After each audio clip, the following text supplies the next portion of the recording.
10 లక్షల లంచంతో ఐఏఎస్ దొరికారు. సో 2021 బ్యాచ్ జస్ట్ 3 సంవత్సరాల మొదలెట్టేశాడు. అయితే ఇతను 2 times యూపీఎస్సీ ర్యాంకరు. ఎన్ఐటీలో కంప్యూటర్ సైన్స్ చదివాడు అగర్తలలోని.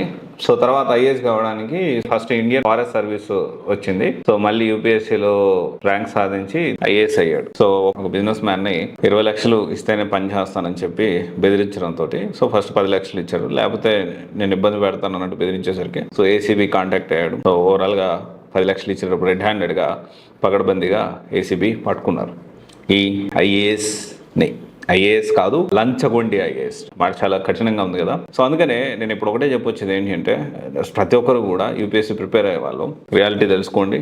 సో జాగ్రత్తగా ప్రిపేర్ అవ్వండి, మంచిగా ప్రిపేర్ అయ్యి సక్సెస్ అవ్వండి. కానీ ఇప్పుడు అంత డిజిటలైజ్డ్ యుగం అయిపోయింది. ఓకే, అంత డిజిటలైజ్, ఎక్కడ ఏ తప్పు జరిగినా ఇప్పుడు కాదు తర్వాత అయినా పట్టుకునే.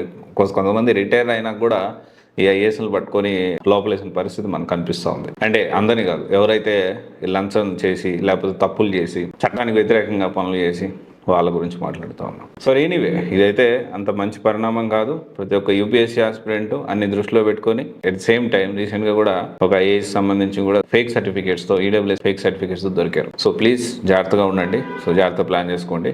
ఇలాంటి తప్పులు చేసి మీ జీవితాన్ని ఐఏఎస్ పోస్ట్ తర్వాత సంగతి ఎన్ఐటీలో చేసి ఇప్పుడు ఈరోజు చివరికి కటకటాల పాలే పరిస్థితికి వచ్చారు. ఐఏఎస్ అంటే చట్టానికి అతీతులు గారు.